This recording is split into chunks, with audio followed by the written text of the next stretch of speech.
Welcome to Museum Archipelago. I'm Ian Elsner. Museum Archipelago guides you through the rocky landscape of museums. Each episode is never longer than 15 minutes. So let's get started. Paula Santos and I have some things in common. We both work in the museum world during the day, and by night, we both host podcasts about museums. We even describe our day jobs in the same way. We are programmers. I'm a computer programmer writing the code that runs interactive media displays in museums. And Santos, as community engagement manager at the Los Angeles County Museum of Art, is a museum programmer, managing programs and other events.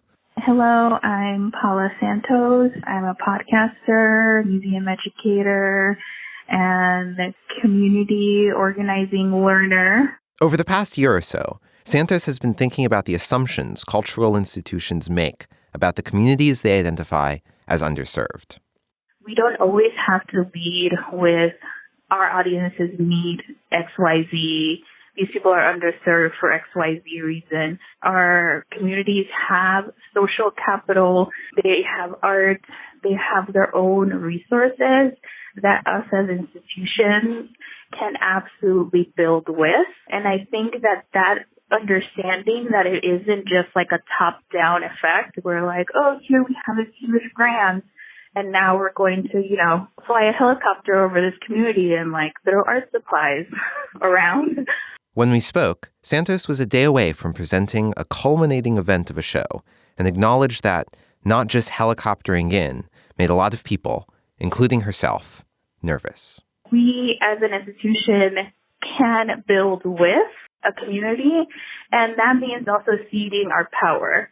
That makes a lot of people really nervous at a very granular level as a programmer. It does make me nervous. For example, I have this program tomorrow where I really try to the best of my abilities to cede the floor to an organization of young queer people to put on the culminating event for a show that we have at one of our satellite spaces. And, I'm nervous. I'm nervous not because I don't believe in them. I totally believe in their vision and they're going to be there and they're going to follow through. But I'm nervous because I've ceded that control, and I don't know how the institution will respond in the long run. When it's actually happening, that is total relinquishing of control, as much as I can give. Santos's nervousness is part of her conscious effort not to take the easy route in her work. Her critique is that many institutions, when attempting to serve as many people as possible, take the easy route, and helicoptering in is easier than actually ceding control. We make a lot of choices in who we serve, why we do what we do, what kind of money do we pursue for our programs, where are we going to bend for funders, and we are entirely part of the larger machine of what makes things unjust and oppressive. So I feel like that's where I stand, where it's not so much like we have a civic duty of justice, but more like we are members of society, and how can we do cultural work in a way where we can truly work with all aspects of society and not just the ones that are more convenient or the ones that have the most privilege or the ones that are easiest. A lot of the decisions of, when we think about justice and all those sorts of things, it isn't even so much like that people are making ideological decisions. A lot of time they're making decisions based on time. Santos is particularly interested in how the work we do in museums, nonprofits, or other cultural organizations intersects and is informed by larger questions of race and inequity in society. The work that Santos does, and her honesty discussing it, is what makes her podcast so compelling. My podcast is called Cultura Conscious, where I interview cultural workers on their work in community, their work with justice and equity. Santos chose a title that gave her enough room to explore many types of topics with many cultural producers. I think that I wanted to show a little bit of the fact that I'm bilingual, I'm a woman of color, and that this was just going to be really thoughtful about culture. I actually was like culture conscious, and I'm like, oh, does that sound like an after school special? So then just putting it in Spanish kind of finally landed in a place where I was like, okay, well, this is not super heavy as a name. It's not like I'm toting around this name that's like, oh my God, I have deep cultural knowledge, but that maybe could allow me to explore many types of topics. The idea for the show came from a cultural worker discussion collective, which Santos was a part of when she lived in New York. Yeah, talk about a very formative experience. A group of colleagues, really spearheaded by Kiana Hendrick, who was my first guest. She started a collective of cultural workers in New York. All of us had kind of overlapped at the Brooklyn Museum in some way or another. This group really helped me figure out what I really had to say and contribute about cultural work in general, and also even just realizing that I did have something to contribute, period. Essentially what we're doing, it was like a collective of professional development. Then it would be anything from marketing and branding to talking about critical race theory or whatever it may be. I guess now that I think about it, it's also thinking about grassroots and community work where it's we have each other and we build together. That we don't have to wait for institutions or wait for other people to deem us worthy of granting us some form of knowledge.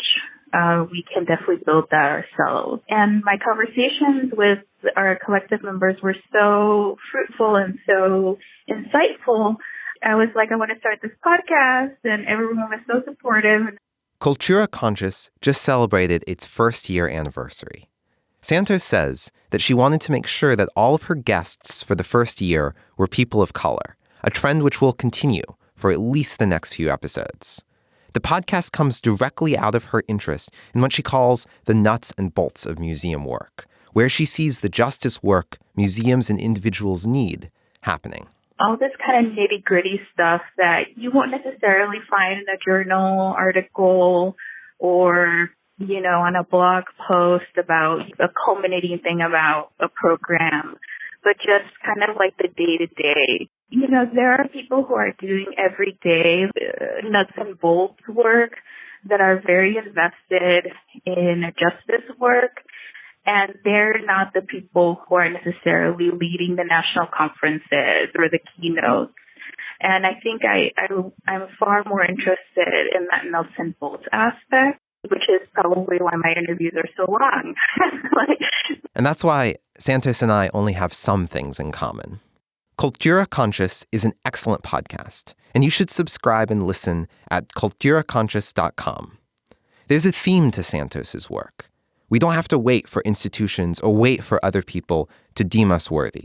The whole structure of podcasting is an exercise in not waiting for permission from someone else. And crucially, it's a reminder to those working within institutions that arts and culture creators don't wait for permission either. The power of what can happen when people come together is something that excites me so much. And I'm trying to reconcile that with being at a major institution. There are definitely certain types of demands and institutions, certain decisions that have to be made because of the way things, are run, that make it very difficult at times to really keep up the momentum of community work. And many times even just be responsive to community in that moment in time. So I'm really grappling with this conflict of yes, community work, let's do it, but then also realizing the churn of nonprofits and institutions. What I will say is that in my work, I hope that I can create programs, create collaborations, create partnerships where we really open ourselves up as institutions. And like I said in the beginning, really cede the floor, cede some of our power, let community show us what they create and make that the focal point of our work. This has been Museum Archipelago. You'll find a full transcript of this episode, along with show notes, at museumarchipelago.com. Club Archipelago members get access to a bonus podcast feed that's sort of like the director's commentary to the main show. Join Club Archipelago today for $2 at patreon.com/museumarchipelago. Special thanks to our newest member, Molly Nelson. If this is your first show, don't forget to subscribe for free in your favorite podcast player. Thanks for listening. And next time, bring a friend.